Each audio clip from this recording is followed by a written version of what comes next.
Teman-temanku Shalom, berjumpa lagi dalam YouTube channel Gereja YouTube. Berikut ini kita akan menyaksikan sebuah diskusi agama antara apologet Kristen bersama dengan Muslim di mana di dalam diskusi ini ada seorang Muslim yang ingin sekali mengetahui tentang siapa Yesus sesungguhnya.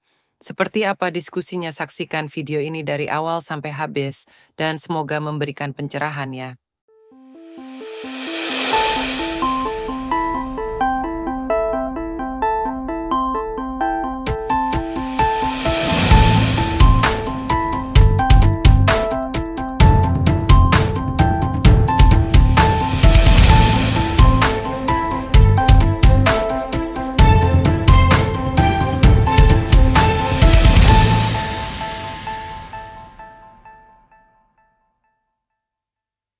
Itu ada perasaan deg-degan, apa saya saja yang tidak bisa menerima kenyataan dengan talenta yang Bapak itu punya, atau memang orangnya saya takut yang biasa disebutkan itu apa, imam palsu begitu, Kakak. Mungkin Ya. saya mohon Kakak petunjuk. Jangan percaya sama peramal-peramal ya.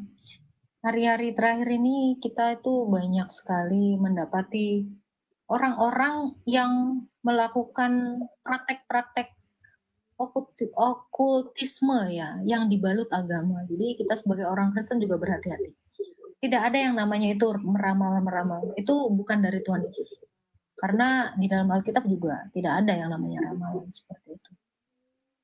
Kita berpegang teguh pada ajaran Tuhan Yesus, sebagaimana kita diperintahkan Tuhan Yesus itu untuk mengerjakan keselamatan.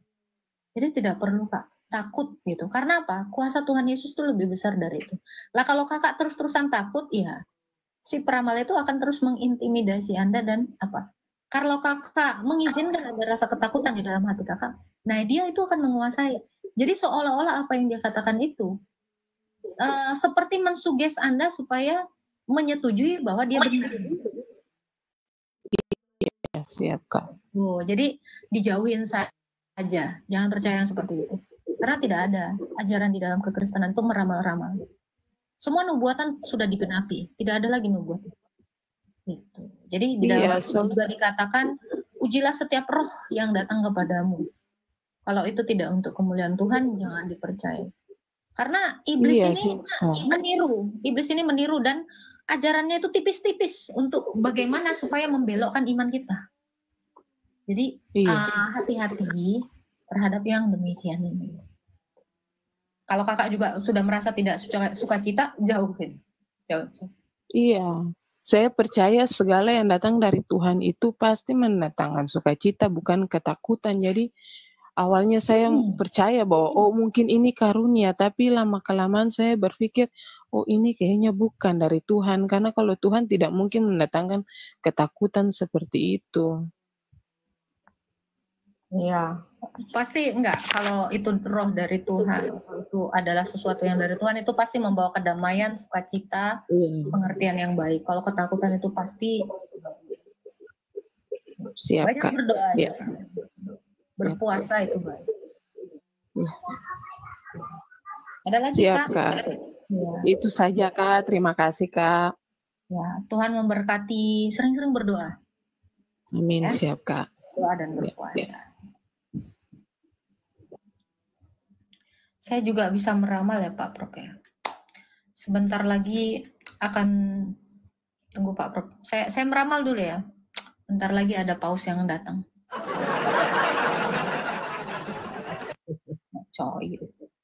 Nek coyo.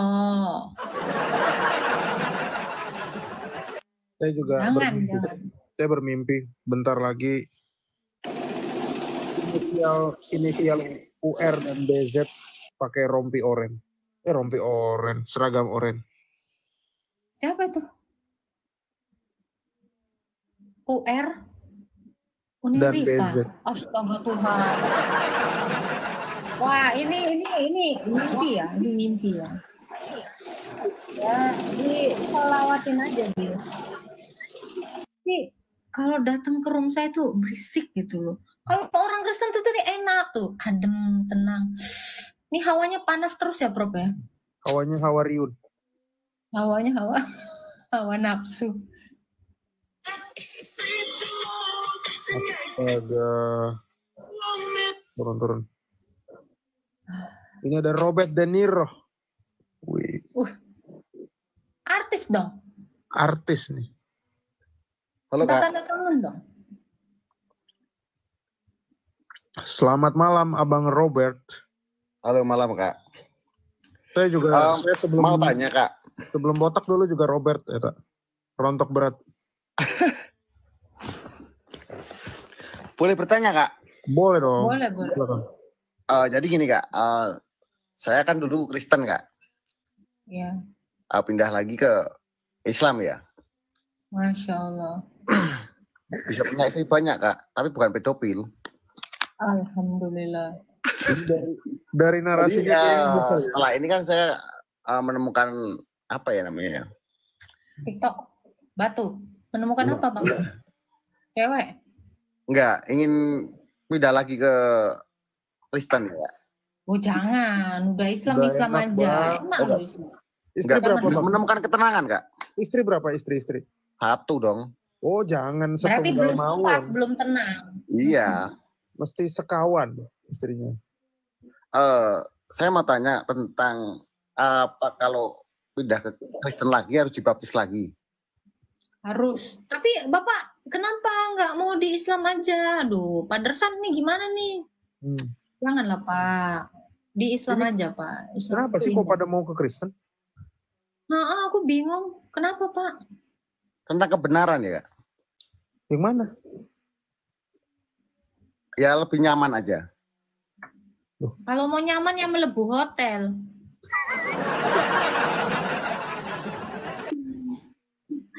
Iya, kalau Bapak dari Islam itu harus dibaptis lagi kalau mau ini. Karena tadinya yang Bapak sudah dibaptis, nama Bapak terdaftar di dalam kitab kehidupan. Sekarang ketika Anda memeluk agama lain dan menolak Tuhan Yesus, ya Anda dihapus dari kitab kehidupan. Gimana caranya supaya Anda kembali ada namanya terdaftar di kitab kehidupan? Ya Anda harus dibaptis. Saya nggak menolak Kak. Saya tetap ke gereja soalnya, walaupun saya masih Islam. Waduh. Ya, tetap harus dibaptis. Iya. Oh, seperti itu Kak. Oh, iya. Jangan menyangkal Tuhan Yesus lagi ya Pak ya. Berarti kita tuh menyalibkan Tuhan Yesus tuh kedua kali.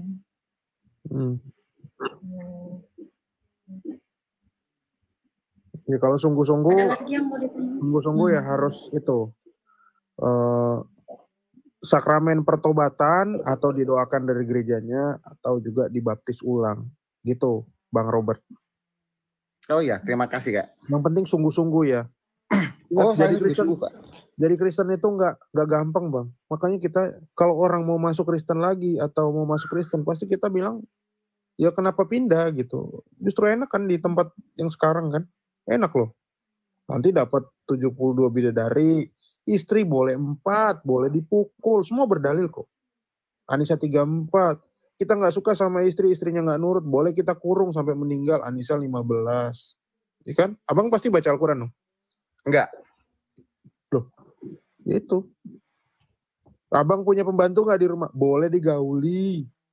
Sembarangan itu. Dalilnya loh, sembarangan ini nggak sembarangan ini masa waton. Ya, At-Tahrim ayat 1. Gitu. Banyak. Jadi buat apa jadi Kristen? Susah jadi Kristen. Pikul salib ya Prof ya, menyangkal diri, menyangkal kedagingan kita gitu. Berat loh Pak, tapi ya itu karena ada sukacita dari Roh Kudus ya, makanya seberat apapun tantangan kita ya pasti Tuhan itu lebih besar dari apapun masalah kita. Sehingga kita menganggap semua masalah itu jadi kecil.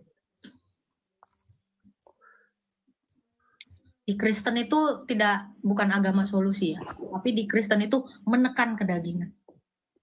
Bukan memanjakan kedagingan. Nah, kalau di sebelah kan dimanjakan loh. Dimanja. Kalau ada lagunya itu, aku mau dimanja-manja tuh. Kamu cuek-cuek aja. Itu lagunya. Ya, jadi kalau di dalam Kristen ditekan kedagingan, di sana dimanja. Enak mana Pak? Dimanja toh? Dimanja lah. Dimanja sama 4 bini, no maksud. Wah luar biasa ya. Yakin. 4 bini ya. Iya dong, Anissa ayat 3.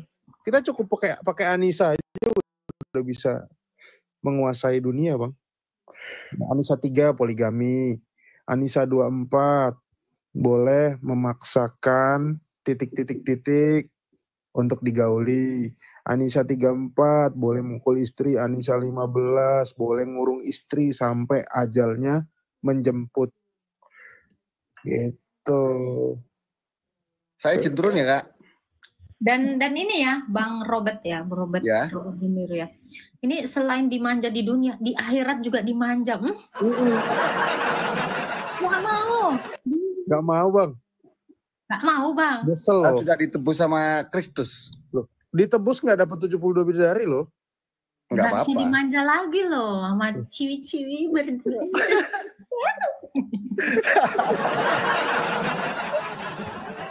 Luar biasa ya. Iya. Nikmat kan? Nikmat Enak, mana lagi yang kau dustakan itu sampai berapa ayat loh? Gak sholat lagi. 38 kali itu. Nikmat mana lagi yang kau dustakan? Nikmat mana lagi yang kau dustakan? Surganya abang nanti nggak ada sholatnya, nggak ada puasa, nggak ada zakat, sudah santai udah. Luar biasa ya. Iya dong. Kalau jadi abang ya pikir-pikir lagi kalau mau kembali kepada Kristus ya, karena yang manja-manja itu di sebelah, di tempat kita tuh perih. Memikul salib ya. Iya, berat. Nyeri. Alif. Alif lam ra. Belum lagi dihujat. Nah, udah dihina, difitnah, dicaci maki. Coba ya contoh ya, ini yang di bawah ini ya. Rasul Paulus itu nggak kenal, tapi dihina terus loh, difitnah terus. Siapa yang nggak fitnah Rasul Paulus? Padahal kenal kagak gitu. Tuh beratnya menjadi seorang Kristen. Membela Coba iman. jadi Islam. Membela iman Dimanja-manja. Tak ya. Membela iman dikepung. Nah, iman dikepung nih kayak saya lakukan. Enggak. Ya, derita mana lagi yang kau dustakan? Nah, kalau di sana nikmat mana yang kau dustakan? Iya. Ini ada Islam nih tak, Barcelona katanya Islam tadi. Izin turun Kak. Oh iya. Semangat ya Pak Makasih Kak ya. Dibaptis lagi ya. Ya siap, makasih. Tuhan berkati. Emang susah ya Prof ya kalau udah jatuh cinta sama Yesus ya. Pasti balik lagi gitu. Nah itu tadi kembalinya anak yang hilang. Apa yang dilakukan seorang bapak menyambut anaknya yang hilang? Dia menyembelih segala sesuatu, merayakannya dengan sukacita. Betul. Silakan Bang Barcelona. Oke, assalamualaikum. Waalaikumsalam. Aku sebelumnya mau nanya mengenai ini dari pribadi ya, bukan secara umum atau apa, enggak. Aku jujur aja ya, ini melihat, aku dari Muslim ya, yang ini aku tekankan lagi, aku dari Muslim ya, aku asli Muslim.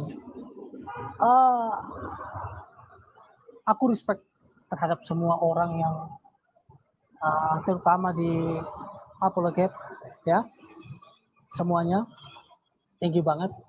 Yang selama ini saya menyimak semua dari Islam, Kristen, mereka berdebat, berdiskusi itu, saya jujur aja saya respect terhadap apologet Kristen, terutama Mbak Agatha, siapa lagi,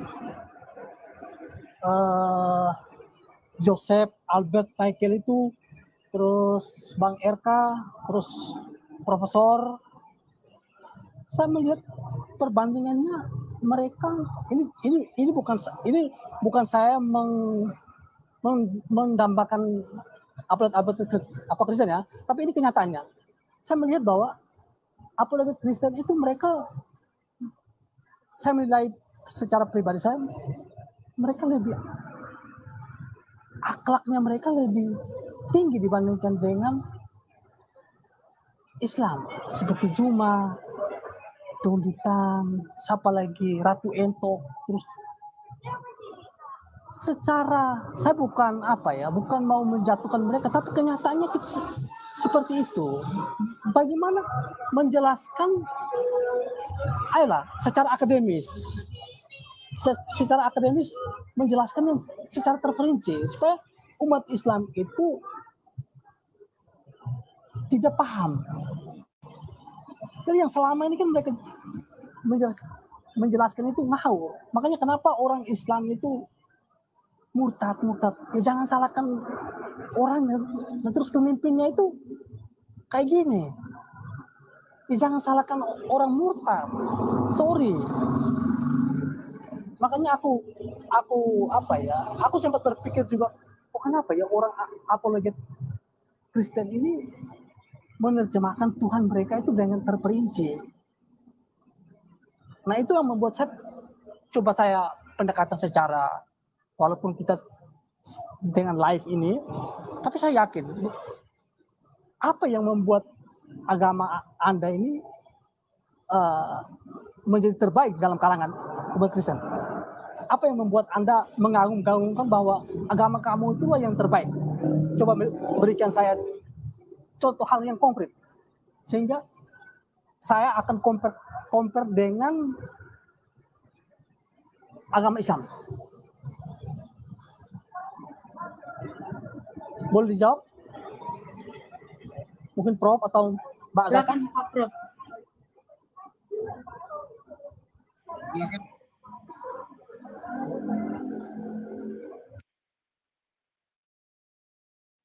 Silakan. Silakan Pak Prof. Pak Prof dulu lah. Lu yang pas jawabnya, jangan gue. Enggak. Gue lagi bikin apa ya? Kalau saya bilang gini ya Pak ya. Ya terima kasih atas respek Bapak kepada kami gitu. Tapi tolong jangan murtad ya Pak ya.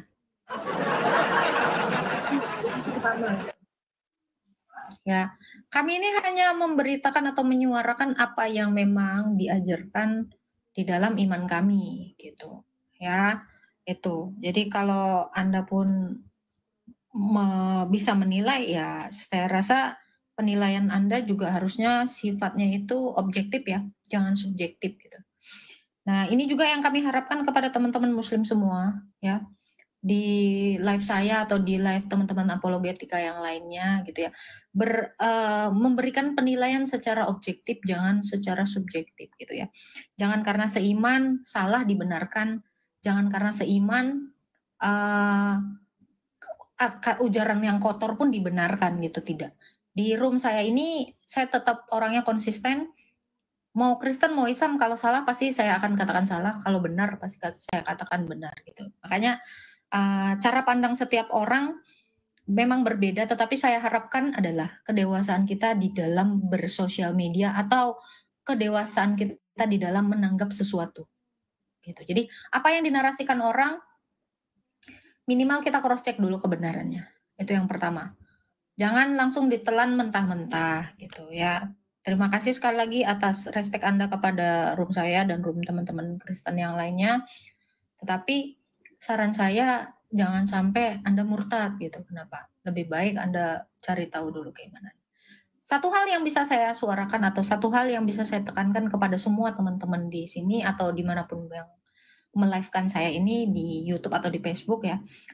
Satu hal yang saya mau tekankan adalah mari tunjukkan seperti apa ajaranmu.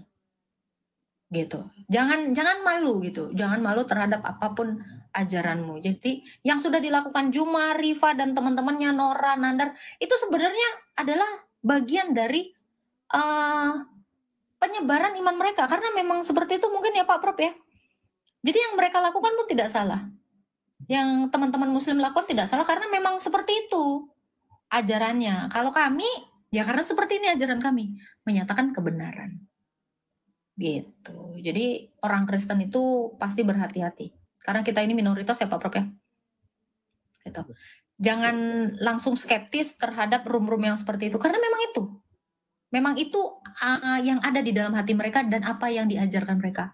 Lalu itu juga yang ada di dalam pikiran mereka, sehingga itu meluap keluar dan itulah yang jadi diskusi mereka selama ini. Gitu. Yang kami lakukan juga seperti itu, karena memang ini ajaran Tuhan Yesus. Mengampuni, memaafkan. Maaf ya teman-teman untuk yang sudah melaporkan mereka, saya terutama Pak Prof, kami tidak tergabung dalam asosiasi apapun. Kami murni penginjilan itu pribadi lepas pribadi. Kami tidak ada pernah satupun niat untuk melaporkan siapapun. Kenapa? Karena lagi-lagi ya Pak Prof ya, Tuhan Yesus mengajarkan kita untuk mengampuni. Gitu. Jadi kalau ada yang mau lapor-lapor, maaf, itu semuanya bukan dari kami. Kami tidak pernah seperti itu. Mau kalian baik atau jahat kepada kami, tetap tanggapan kita sama. Menyatakan yang salah, menyatakan yang benar, dan memaafkan. Sekiranya Tuhan juga memampukan kita semua seperti itu orang Kristen ya. Jangan melapor-melapor mereka. Jadi saran saya berkali-kali, walau ya mungkin ada teman-teman yang berpikiran mereka itu harus diberikan efek jera, saran saya kita tetap memaafkan. Kita tetap legowo, ingat perintah Tuhan Yesus ya. Kita ini punya hutang, kita ini punya dosa. Kalau kita mau hutang kita dihapuskan atau dosa kita dihapuskan oleh Tuhan Yesus, kita juga harus menghapuskan hutang orang kepada kita. Karena di Alkitab juga seperti itu. Ada. Tuhan Yesus menceritakan seperti itu. Seorang raja dengan hambanya yang berhutang itu. Tetapi dia tidak mengampuni temannya yang demikian. Dihukum lagi sama Tuhan. Saya tidak mau dan Pak Prof juga tidak mau. Karena saya ini orang yang berdosa. Saya yang paling berdosa. Apalagi live kayak gini, dosa saya banyak banget Pak Prof. Ya.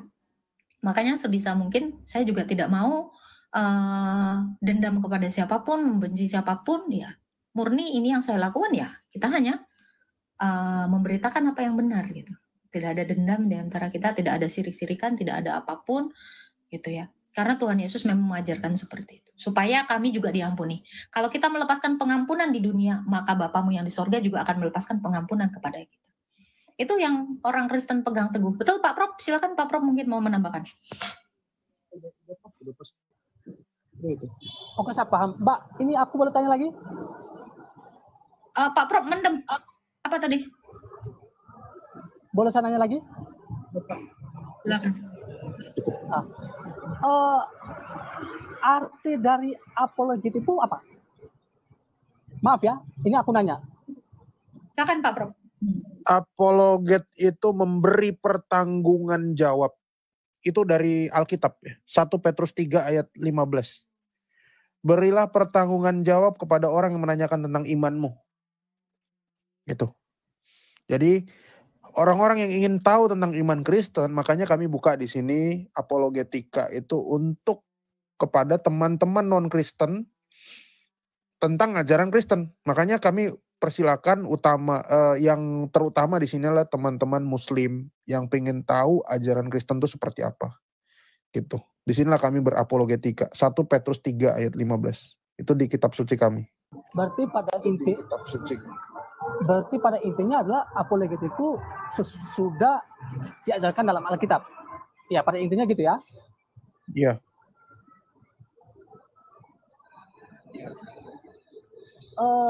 Terus hal apa yang membuat apologet itu memberanikan diri untuk penginjil ya? Penginjil itu semakin kuat. Yang mendorong hal apa yang mendorong Anda untuk bahwa Benar. Kristen inilah yang terbaik? Kebenaran. Hanya kebenaran. Apa Mbak? Kebenaran. Sorry, ini aku jaringan. Ini jaringanku merah banget. Gak dengar Mbak. Iya, kebenaran. Itu Apa, yang Mbak? mendorong kami. Kebenaran. Itu yang mendorong kami untuk percaya diri. Gitu. Ya, saya setuju teman-teman yang di bawah mengatakan, iya memaafkan tapi hukum berjalan. Iya, di dalam Alkitab juga kita disuruh patuh terhadap pemerintah loh. Itu juga saya setuju. Buat teman-teman yang di bawah. Ya. Jadi yang mendorong orang Kristen itu apa? Ya kebenaran. Kalau kita tidak berdiri di atas kebenaran, karena Yesus itu adalah sang kebenaran. Di dalam Alkitab dikatakan, akulah kebenaran. Jadi apa yang mendasari kami sebenarnya? Ya, sang Yesus atau sang kebenaran itu? Al-Haq. Bang Gata, saya potong ya. Berarti kebenaran itulah yang membuat orang Kristen itu mampu bertahan sampai sekarang. Iya dong. Atau gimana? Iya dong. Karena Yesus adalah kebenaran. Kasih adalah kebenaran. Itu. Allah kami adalah kasih. Allah kami adalah kebenaran. Al-Haq dan Ar-Rahim. Itu, Bang. Silakan, Bang Bar. Iya, saya paham. Silakan, Bang Bar. Ini apa ini? Mendengar diskusi itu menarik juga sih. Yang menjadi pertanyaan saya adalah, kalau itu menjadi kebenaran bagi orang Kristen, ajaran Alkitab itu sebagai kebenaran, bagaimana Kristen itu bisa terpecah dengan beberapa agama yang menjelaskan tentang kebenaran? Why? Satu yang dikatakan Abang tadi, Alkitab itu kebenaran, bukan. Kebenaran itu adalah Sang Injil, yaitu Yesus Kristus. Kristen itu tidak pernah terpecah. Kristen itu sejak semula ada satu. Enggak, maksudnya kalau enggak, maksud saya gini, Mbak. Kalau kebenaran itu ada, itu berarti mempunyai suatu otoritas dong, ya dong, yang menyatakan bahwa kebenaran ini, kalau kita bicara kebenaran berarti ada satu yang namanya otoritas pengajaran itu adalah gereja. Oh, iya. Jadi Terus, gereja yang satu, gereja yang kenapa ada? Sebentar. Gereja itu merupakan salah satu-satunya otoritas kebenaran. Otoritas pengajaran maksud saya, pengajaran tentang hal yang benar. Gereja yang mana? Gereja yang kudus, yang lurus, yang apostolik. Itu gereja yang didirikan Yesus atas dasar iman para rasul. Protestan, Katolik maupun Ortodoks beriman kepada para rasul. Apa yang diajarkan rasul? Itulah otoritas pengajaran yang kami terima. Di luar dari ajaran para rasul, kami tidak menerimanya. Protestan menerima ajaran rasul sesuai dengan yang tertulis di dalam kitab suci. Demikian Ortodoks, demikian Alkitab. Jadi dasar iman kami ini adalah Tuhan Yesus Kristus sesuai dengan apa yang diberitakan para rasul. Di luar dari itu, bukan Kristen. Ngaku-ngaku Kristen. Itu, Bang.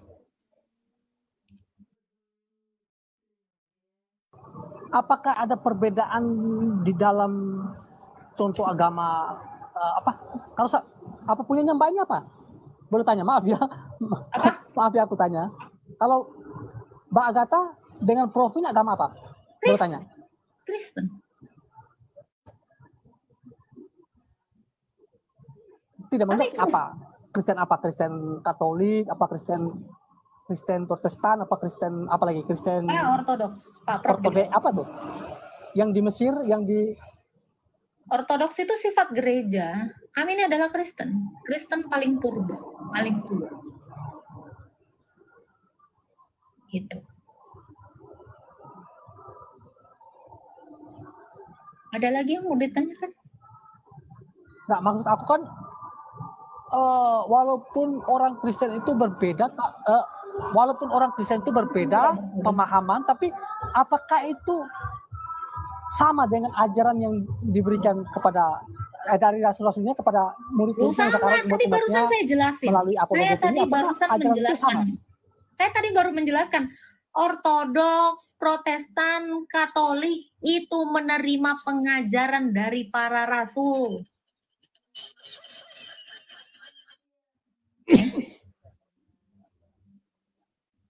Itu tadi udah saya bilang, apakah sama-sama orang Tuhan kami satu, yaitu Tuhan Yesus. Kami percaya Tritunggal, kami percaya kepada Rasul. Makanya mau Katolik, mau Protestan, mau Ortodoks, itu mengakui pengakuan iman Rasuli atau pengakuan iman Nikea. Nah, itu sudah jelas. Gak ada yang berbeda. Berarti pada kesimpulannya adalah walaupun mereka berbeda tapi satu tujuan. Ya, ini Ibarat kata kamu lihat ini, badan saya, ada yang telinga, ada tangan, ada kaki, berbeda. Sama-sama melakukan sesuai dengan fungsinya. Ini saya mengutip perkataan Rasul Paulus ya di dalam Alkitab. Kita semua ini satu tubuh. Ya, masing-masing menerima karunia-Nya, ya. Kalau jadi tangan, ya dia harus menjadi tangan. Tidak boleh menjadi kaki. Kita semua orang-orang yang berbeda bangsa, berbeda bahasa, ini satu tubuh. Yang Yesus Kristus itu adalah kepalanya. Dan kita itu adalah tubuh. Berbeda, tetapi satu. Disatukan oleh satu DNA, yaitu Yesus Kristus. Ya memang berbeda orang-orang Barat, ya dia dengan tradisinya berbeda. Orang Indonesia tradisinya dengan cara yang berbeda. Tetapi kami ini semua satu tubuh. Semua orang Kristen ini satu. Makanya saya bilang, setiap orang memiliki karunia-nya masing-masing. Walaupun demikian, kami ini tetap satu tubuh. Gitu Pak. Salam Pala Dusing, ini asli atau palsu nih? Oke, salam Ustaz. Sekarang kita sudah ada di atas. Salam Pak Prof. Salam dulu ya. Halo Bang Gata, ini mau nanya lagi ya. Ini sudah menyangkut di Alkitab ya, di Bible ya. Kami orang Islam itu sementara dia mengklaim bahwa Paulus ini bukan rasul. Apa? Gimana? Yang sekarang bagi kami ada Paulus ini adalah menurut kami ya, menurut ini menurut pandangan saya yang saya pelajari. Coba baca Yasin 14. Sabar Pak Ladu, biarin. Pak Ladu, aku ini bukan apa ya, bukan lanjut nggak apa-apa, Barcelona lanjut. Secara apa namanya, iman saya itu menyatakan bahwa Paulus ini dalam kategori ada dia biang keroknya. Menurut Anda bagaimana? Oke, kalau Anda mengatakan Rasul Paulus ini biang kerok atas apa? Ya yang sepengetahuan kami secara Islam bahwa dia inilah yang mendirikan agama. Mendirikan agama apa Rasul Paulus? Ya bagi kami percaya bahwa karena Yesus sendiri tidak mengajarkan untuk mendirikan agama. Yesus itu mendirikan gereja, itu yang pertama. Kalau Anda mengatakan Rasul Paulus ini yang mendirikan agama Kristen atau apa. Terus ini murid Yesus ini kan ada banyak Bang ya. Ada 12 murid, ada 70 murid, dan Rasul Paulus ini yang satu. Kenapa yang 70 dan 12 ini tidak komplain? Kalau Rasul Paulus merupakan biang kerok, harusnya Petrus sebagai pimpinan gereja itu protes. Kenapa Petrus itu tidak ada komplain? Itu satu yang harus Anda pikirkan. Yang pertama. Yang kedua, Muhammad tidak mengenal Paulus. Allah tidak mengenal Paulus.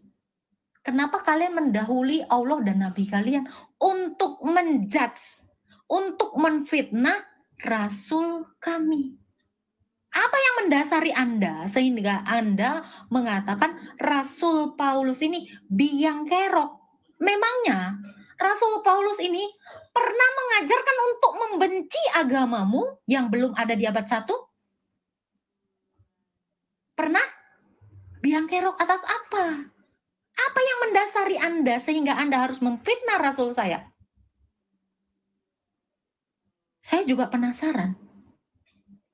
Kenapa kalian terlalu membenci Rasul saya padahal kalian tidak kenal? Allah pun tidak. Nabimu pun tidak pernah ngomong soal Rasul Paulus. Atau kalian ini sudah menjadi Rasul? Sudah menjadi Allah yang lebih paham? Silakan Pak Barcelona, tanggepin saya. Apa yang menjadi dasar Anda mengatakan dia biang? Bagi saya percaya bahwa Paulus ini dialah yang dalam kata biang kerok itu bukan dia ini apa ya, biang kerok itu dalam arti saya adalah dia ini adalah, menurut keyakinan saya adalah, Paulus itu adalah orang, dia ini kan pembunuh, ya kan? Ini kan pemberontak. Sekarang saya tanya Anda, Muhammad pernah membunuh? Betul? Muhammad pernah membunuh?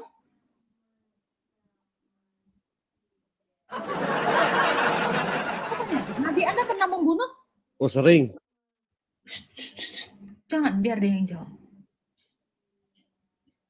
Coba dijawab Pak Barcelona. Ya makanya itu saya bertanya kepada apologet Kristen. Saya tanya, Nabi Muhammad pernah membunuh tidak? Hadapi pertanyaan saya. Gini. Kenapa saya bertanya kepada apologet Kristen ini? Karena saya terus terang aja, saya respect terhadap apologet Kristen. Gini Pak. Jangan beretorika, hadapi pertanyaan saya. Kalau Anda mengatakan, sabar. Kalau Anda mengatakan Rasul Paulus ini biang kerok karena dia pernah membunuh, sekarang saya tanya, Nabi Muhammad pernah membunuh tidak? Boleh tidak? Saya juga mengajukan menarasikan sesuatu. Ini saya bertanya, boleh nggak kami orang Kristen menarasikan hal yang sama seperti yang kalian tuduhkan kepada Rasul kami Paulus? Jawab dulu pertanyaan saya, apakah Muhammad pernah membunuh? Iya atau tidak? Silakan dijawab. Silakan Pak. Gini, saya tidak dijawab mau aja. membunuh. Iya, Jawab dulu. Gini. Jawab aja. Oke lah. Gini. Boleh saya bicara? Silakan, jangan lama, jangan terlalu panjang. Apakah Muhammad pernah membunuh? Jawab iya atau tidak. Silakan. Ya waktu itu kan Nabi Muhammad muncul itu kan. Saya nggak nanya alasannya, saya cuma nanya apakah Muhammad ada pernah perang. Lah iya dong. Oke. Dia menuntut sebagai panglima perang. Anda tadi menuduh Rasul kami, memfitnah Rasul kami sebagai biang kerok karena dia membunuh. Tapi ingat Pak, ketika Rasul Paulus sudah bertobat, ya, dia ketika diutus oleh Yesus menjadi rasul, dia tidak pernah lagi membunuh. Dia bahkan tidak pernah menikah. Apalagi menikahi bocil, nggak pernah. Bahkan Rasul Paulus juga tidak pernah mukanya asam. Rasul kami juga tidak pernah menggauli babu ketika dia menjadi rasul. Dia tidak pernah menggunakan sewenang-wenang, ya, sekonyong-konyong, atau tidak bertanggung jawab jabatan kerasulan dia. Dia tidak pernah melakukan hal yang menjijikkan ketika dia diangkat menjadi rasul. Bagi saya, otak saya yang kecil ini, yang bodoh ini, lebih baik menjadi mantan penjahat daripada menjadi mantan orang baik. Kalau saya menjadi mantan orang baik, berarti hari ini saya menjadi penjahat. Ingat Pak, semua manusia ini berdosa. Kalau Anda merasa terintimidasi oleh kerasulan Rasul saya, Rasul Paulus, sementara Rasul saya tidak pernah menyuruh kami, orang Kristen, untuk memerangi orang. Tidak pernah menyuruh Rasul kami itu tidak pernah menyuruh orang-orang untuk memaksakan agama, bahkan membayar upeti untuk apapun. Ya, saya lebih bangga punya rasul seperti Rasul Paulus, walaupun dia miring dengan keadaan yang tidak sempurna seperti rasul-rasul yang lainnya.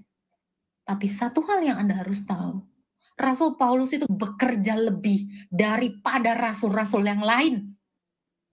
Jadi kalau Anda memfitnah rasul saya tanpa alasan yang jelas, tanpa dasar yang jelas, yang tidak pernah menyakiti perasaan umat Islam, tolong tarik kata-kata Anda yang mengatakan rasul saya sebagai biang kerok. Rasul saya tidak pernah menyenggol agama kamu. Rasul saya tidak pernah memaksakan agama kamu atas agama kami. Ini sama ini dipakai. Kalau kamu cuman menggunakan ini atas dasar gosip-gosip orang yang tidak berdasar, saya rasa Anda tidak punya hati nurani dan Anda tidak pernah bisa melihat kebenaran dengan mata Anda. Saya katakan, Rasul Paulus itu banyak mengajarkan saya tentang bagaimana rendah hati, tentang bagaimana mengakui dosa, bukan sombong. Anda tahu itu? Jadi jangan pernah lagi fitnah Rasul saya. Saya sudah berkali-kali bilang, apa yang menjadi dasar kalian sehingga kalian mengatakan Rasul saya ini biangkerok. Apalagi si Juma itu. Dia justru memfitnah Rasul saya. Apa? Bahwa Rasul Paulus ini yang mendirikan agama Kristen. Hey, kalau Rasul Paulus yang mendirikan agama Kristen, ingat, 12 murid dan 70 murid. Apa ini goblok semuanya? Justru Rasul Paulus itu belajar daripada para rasul. Ada ayatnya di dalam Alkitab. Jadi tolong jangan menghina Rasul saya. Mau apapun yang kalian fitnahkan kepada Rasul Paulus, tetap Rasul Paulus itu tidak pernah berzina. Karena dia benar-benar taat kepada hukum Taurat. Ya, Rasul Paulus juga tidak pernah membunuh lagi setelah dia bertobat. Rasul Paulus juga tidak pernah mengingini istri sesamanya, milik sesamanya, bahkan dia menjual semua hartanya demi bodoh di hadapan Kristus. Banyak nilai moral yang kita petik dari apa yang dilakukan Rasul Paulus. Tapi saya tidak melihat itu di dalam nabimu. Apa yang mau diteladani dari nabimu? Saya lebih meneladani Rasul Paulus ketimbang nabimu. Mohon maaf, saya jijik. Silakan Pak Barcelona. Oke, baik, terima kasih atas penjelasannya. Ini Pak Laudi, kalau kita saling menghargai lah. Waktu ya, tunjukkan saja apa yang mesti diteladani oleh Nabi di nabimu. Maka saya tutup mic loh. Tunjukkan ya, saja apa yang bisa diteladani di nabimu, coba. Gini. Itu pertanyaan host. Gini, Pak. Yang bisa diteladani. Abang kalau pintar, Abang kalau pintar, tunjukkan saja apa yang bisa diteladani di bagindamu. Itu pertanyaan host. Dari tadi, ini loh. Dari tadi kamu cuma memfitnah. Dari tadi Mbak Agatha ngomong, bicara. Pertama kayaknya bagus ya Pak Prop ya. Ujung-ujungnya pasti memfitnah Rasul Paulus. Kalian punya kepahitan apa sih sama Rasul Paulus? Makanya kalau Islam sopan pasti gitu ini harus curiga ini. Iya. Ya, tapi kita bangga ya Pak Prop ya. Rasul Paulus itu akhlaknya setelah menjadi rasul itu bukan menjijikkan seperti binatang. Betul. Setuju banget.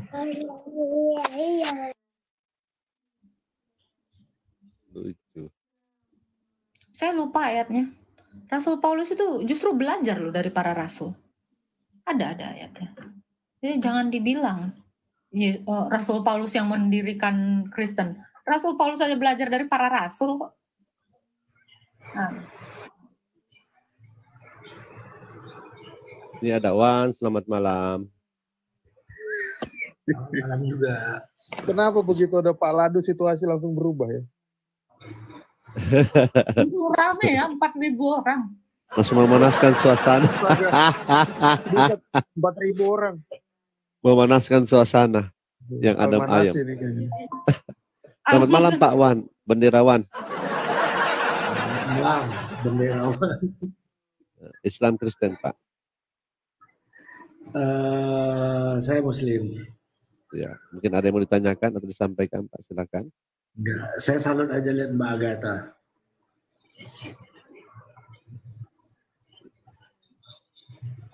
Semua juga orang mengatakan begitu Pak. Mungkin ada yang mau ditanyakan Pak. Saya sebenarnya ingin mendengarkan aja, cuman tadi ingin bergabung tapi nggak jadilah. Ingin mendengarkan saja Pak. Iya Pak, ini kalau Bapak sopan ini kami curiga lagi nih Pak. Biasa seperti itu. Jangan curiga. Kayak teman tadi yang tadi kan awal-awalnya bagus, ujung-ujungnya memfitnah. Enggak kan lah. Aneh. Enggak lah. Jadi Bapak hanya sekedar mendengarkan saja. Saya ya kalau ada yang meminta tanggapan saya tanggapin sih.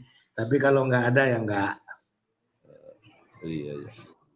Saya dalam posisi boleh diuji sampai belakangan, sampai akhir nanti saya di posisi tengah-tengah. Boleh tidak saya uji satu, Pak? Boleh. Ada tadi pertanyaan host yang enggak mau dijawab oleh teman Bapak tadi.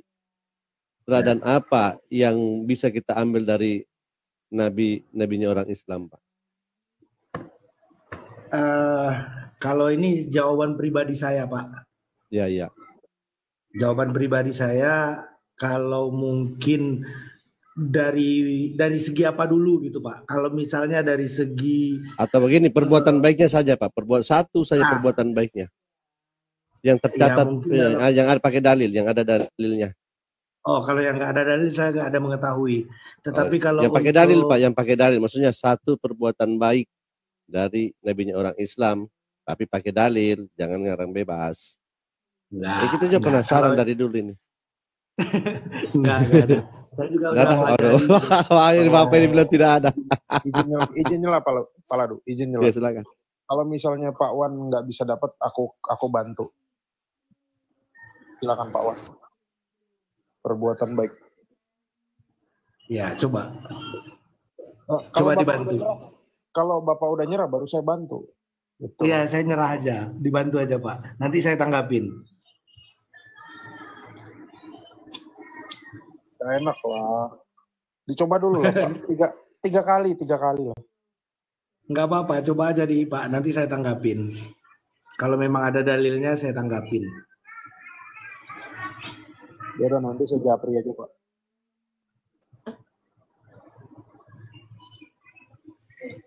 Yang jelas kalau untuk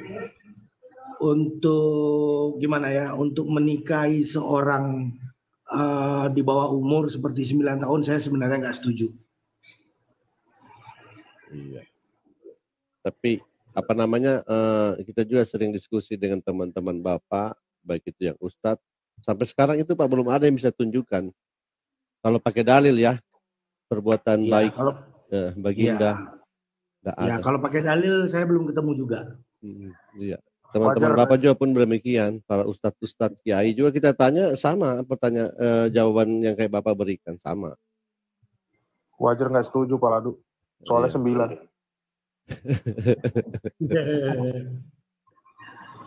Saya 4 aja nggak bisa. Toilet udah sampai mana, Prof? Perjalanannya?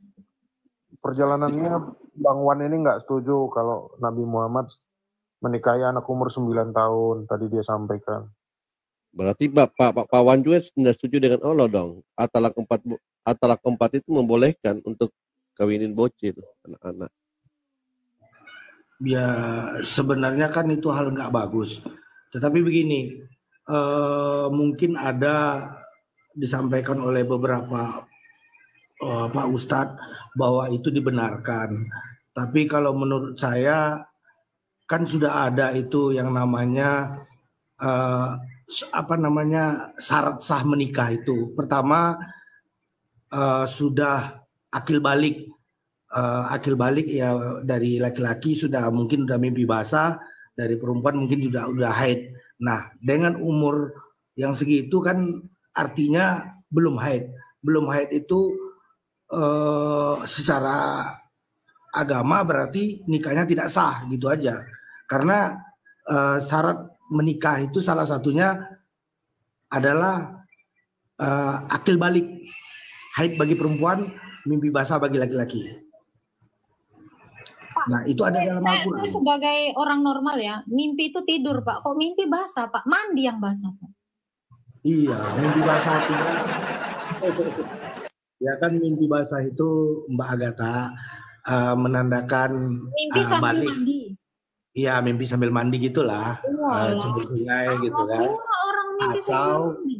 Atau mungkin seperti perubahan suara, atau tumbuhnya jakun, atau mimpi basah, atau mimpi apa ya, mimpi ya mungkin bisa lah mengartikannya. Tetapi dan bagi perempuan itu adalah haid. Nah, itu tanda akil bali. Nah, tanda akil bali itu adalah salah satu syarat yang mutlak yang sudah dikeluarkan Al-Quran. Tetapi kenapa Nabi Muhammad menikahi yang di bawah umur dan digauli setelah haid? Nah, itu kan sudah bertentangan gitu. Coba. Tapi Pak, kalau kita baca-baca di Al-Quran Pak ya, saya tidak pernah temukan dalil bahwa yang sudah akil balik yang boleh dinikahi. Iya. Di talak 4 Pak, talak 4 QS 65 itu dikatakan yang jelasnya kalau anak-anak yang belum haid itu sudah punya masa idah Pak. Berarti sudah boleh diceraikan. Kalau sudah diceraikan berarti sudah dinikahi sebelumnya. Nah, tapi kalau tentang akhir balik tidak pernah saya dapat di hati ini. Mungkin Bapak bisa bantu di mana kita bisa baca di Al-Quran bahwa yang boleh dinikahi itu yang akhir balik. Iya, kalau saya membaca Al-Quran juga nggak bisa menerjemahkan, tetapi guru agama saya menyampaikan begitu. Salah satu syarat sah menikah itu akil balik. Mungkin yang dia baca aturan pemerintah mungkin. Ini Pak siapa namanya? Pak Wan ini Syiah atau Sunni Pak? Saya juga bingung gimana. Loh? Dia nggak tahu mazhabnya siapa. Bapak Sunni, Syiah atau apa? Saya udah bilang dari awal kepada Prof tadi bahwa saya di posisi netral. Saya ingin belajar semuanya.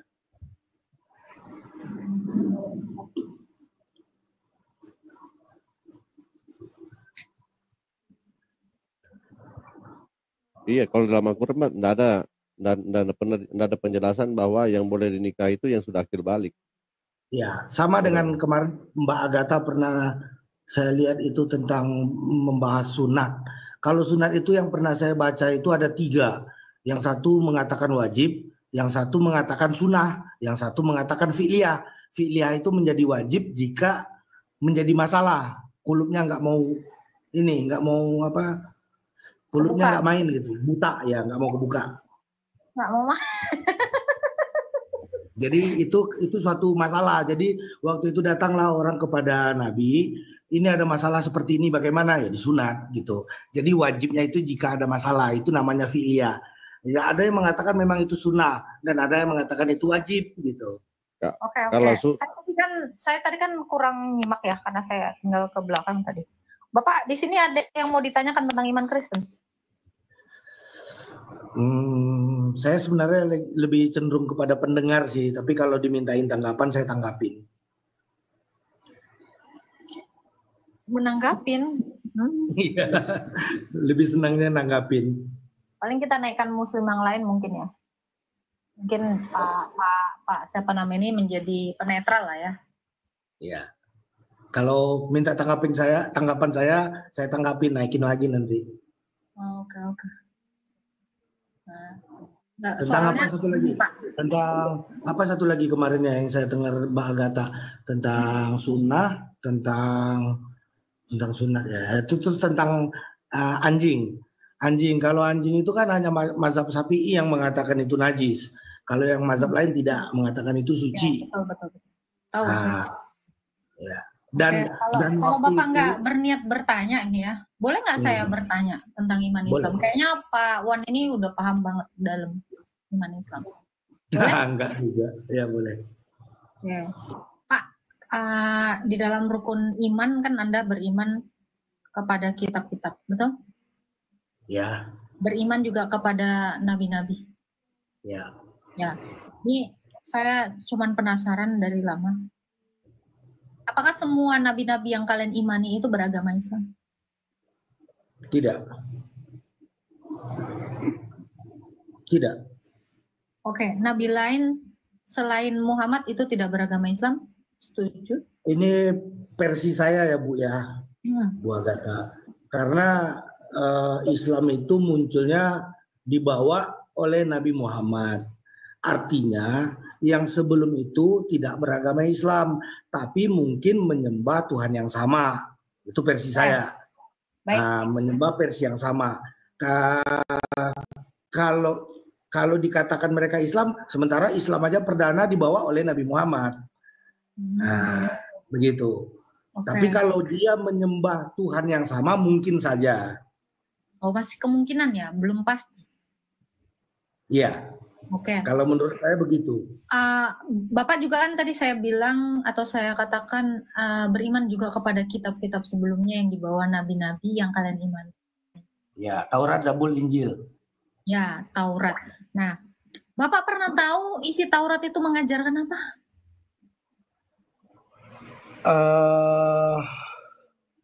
Taurat itu ya sebenarnya pada prinsipnya Taurat, Zabur, Injil dan Al-Quran itu sama, Bu.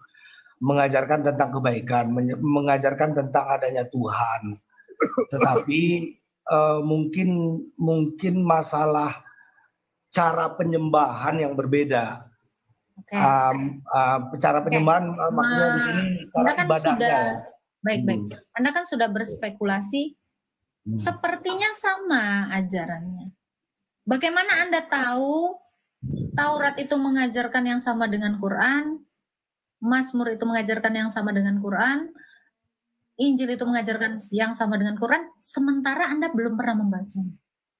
Enggak, gini, agama kalau saya yang saya pernah dengar itu agama samawi itu kan ya Taurat, Zabur, Injil itu kan agama samawi. Agama samawi itu mengajarkan tentang ketuhanan, adanya Tuhan. Nah, saya kasih contoh ya. Nih. Anggaplah ini mana satu ini? Anggaplah ini kitab-kitab itu. Ini Quran ya. Yang ini Quran. Anda belum tahu ini isinya apa. Anda juga belum tahu ini isinya apa. Anda juga belum tahu isinya apa. Kenapa Anda menganggap ini semua sama? Bicara tentang satu Tuhan. Bagaimana nalar Anda pergunakan menyimpulkan bahwa sepertinya ini sama semua ajarannya. Sementara Anda belum buka ini isinya apa, ini isinya apa, ini isinya apa. Ya. Saya mau mengcompare sedikit.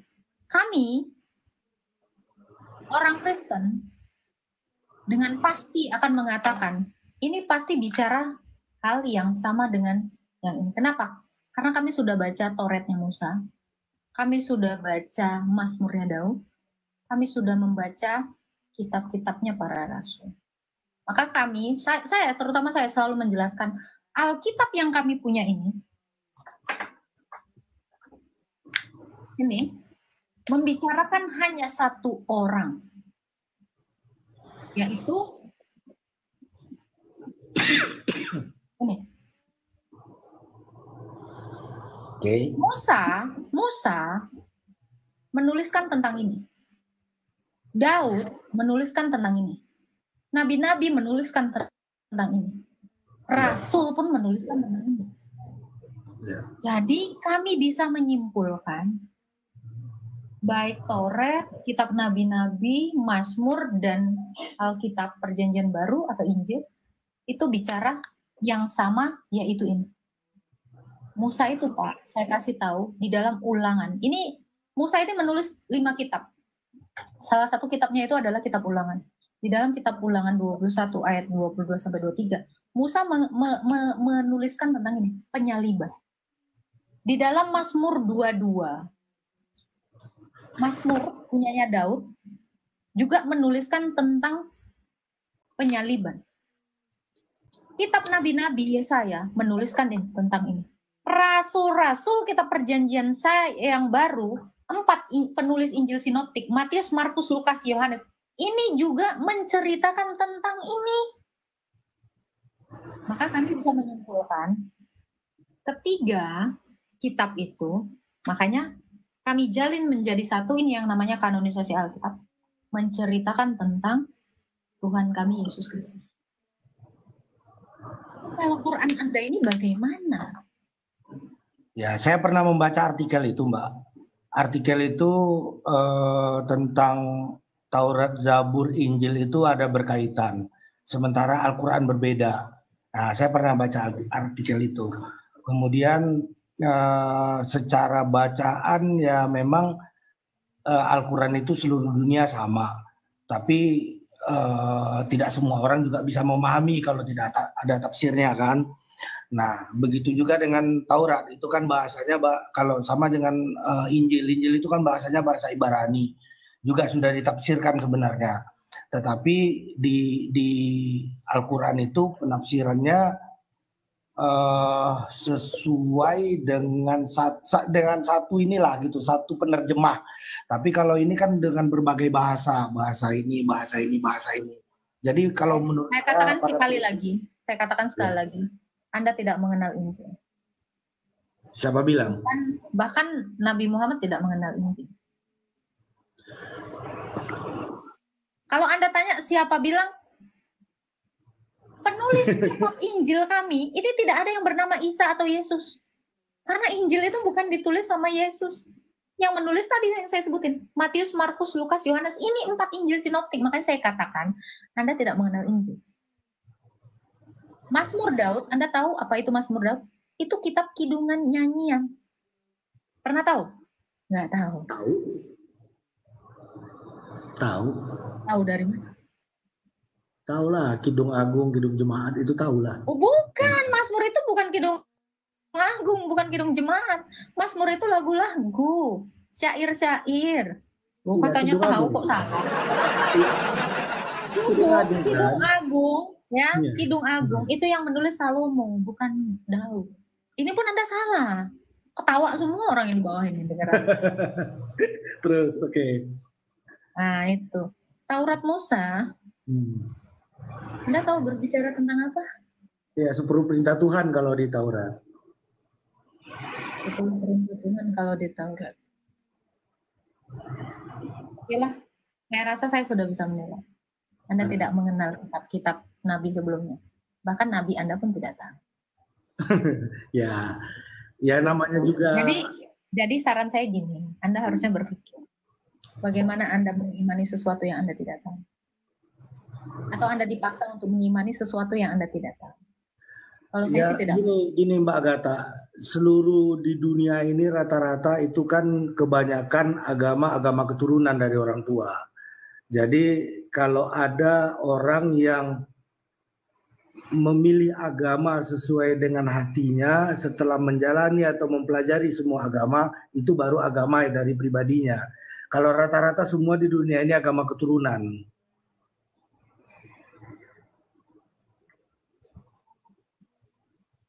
Tidak apa-apa. Saya menghargai iman Anda, Nah, cuman itu aja saran saya. Jangan mengimani sesuatu yang Anda tidak tahu. Apalagi yang tidak Anda kenal. Sorry Pak Prof, ambil alih sebentar. Iya, saya tadi kaget Pak. Bapak mengatakan bahwa kita ini 3 agama ini agama samawi. Tapi kalau saya lihat Pak, bukan agama samawi sebenarnya, tapi agama Islam itu agama yang masih menyamakan. Agama samain. Iya, samain ya. Kenapa saya berkata begitu, Pak? Kenapa saya berkata begitu, Pak? Saya ini baca Taurat, saya ini baca Mazmur, saya ini baca Injil, Pak. Ketika saya baca Al-Quran, saya baca kan, loh kok ini Allahnya beda.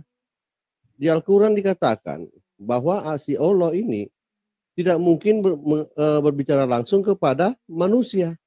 Tapi kalau saya baca Taurat, Mazmur, Injil, kitab para nabi, loh, Allahnya ini berbicara langsung kepada nabi-nabi. Pasti saya makan ya Pak Ladu, lapar. Ya silakan, selamat makan. Makanya saya bisa pastikan bahwa Allah yang dalam Taurat, Mazmur, kitab para nabi dan Injil itu bukanlah Allah SWT, bukan. Makanya saya berkaget bilang, samawi apa samawinya? Ini samain, disama-samain. Itu maksudnya Pak. Ya kan? Agama Samimawon. Iya. Saya baca Al-Quran, Allahnya ini tidak bisa menampakkan diri. Tapi kalau saya baca Taurat, Mazmur, Injil, Allahnya ini bisa menyatakan dirinya malah dalam bentuk manusia. Abraham ketemu dengan Allahnya dalam bentuk manusia. Tapi dengan jelas dalam Al-Quran bahwa Allahnya ini tidak bisa melakukan itu. Oke. Iya, makanya bisa saya ambil tarik bahwa itu adalah bukan Allah yang sama. Dikit Jibril gitu. Iya. Tapi ya itulah, kita udah lihat lah ya. Pak Iwan tadi udah beberapa kali mengakui memang dia juga belum ngerti-ngerti banget Islam kan. Makanya waktu tadi ditanya sama Agatha, dia bilang dia di tengah-tengah gitu.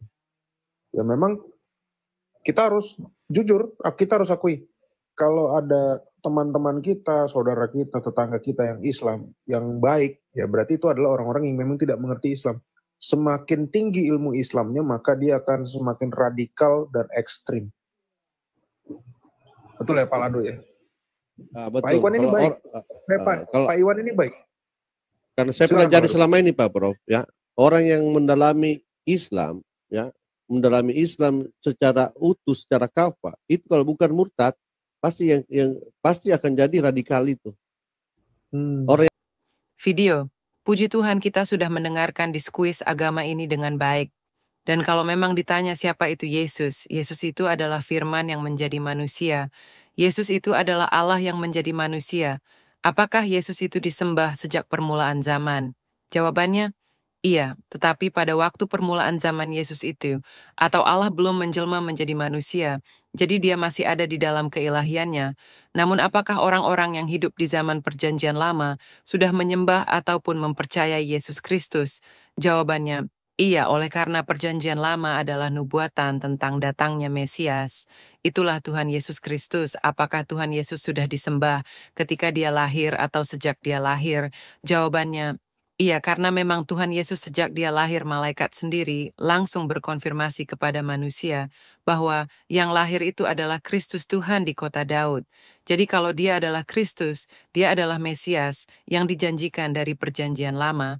Dan kalau dia adalah Tuhan, maka dia adalah satu-satunya Tuhan yang harus dipuji dan disembah oleh umat manusia. Jadi teman-temanku, jangan pernah berpikir bahwa Tuhan Yesus itu adalah manusia biasa sama seperti kita. Bukan, dia adalah Tuhan yang menjadi manusia. Dia bisa merasakan apa yang dirasakan manusia. Bedanya adalah, Yesus itu tidak melakukan dosa, sekalipun dia menjadi manusia. Sedangkan kita, saya dan Anda, adalah orang-orang yang lemah, yang bisa jatuh ke dalam dosa, yang membutuhkan pengampunan, dan juga yang membutuhkan kasih karunia Tuhan, agar kita diselamatkan dari hukuman atas setiap dosa kita. Karena itu jangan pernah ragu untuk boleh percaya kepada Tuhan Yesus Kristus, yaitu firman yang menjadi manusia. Tuhan Yesus memberkati. Shalom saudara gereja YouTube, saudara yang mau mendukung pelayanan misi kami untuk penginjilan generasi muda. Forum Komunikasi Pelayanan Penginjil Indonesia. Bisa melalui Bank BRI 042 1010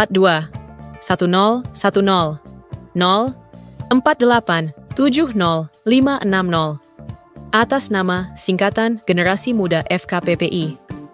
Dan bisa melalui QRIS ini, silakan scan barcode QRIS ini melalui mobile banking saudara. Tujuan dari pelayanan misi ini adalah untuk menjangkau banyak jiwa di pelosok-pelosok desa yang rindu untuk mendengarkan firman Tuhan, dan untuk kegiatan hamba Tuhan-Yan, menjalani penginjilan ke desa-desa untuk bisa terus mengabarkan kabar baik di seluruh tanah Indonesia. Selain melalui media sosial YouTube, kita tetap terus bisa menyuarakan kabar baik secara offline. Boleh melalui rekening ini dan bisa melalui QRIS Mobile Banking ini. Dengan cara scan barcode QRIS ini di mobile banking saudara sahabat gereja YouTube, dan untuk mendukung di rumah pelayanan yayasan kami, bisa mendukung melalui rekening yayasan atas nama Yayasan Cipta Pelita Kasih di Bank Rakyat Indonesia atau BRI. Dan bisa melalui QRIS ini, silakan scan barcode QRIS ini melalui mobile banking saudara.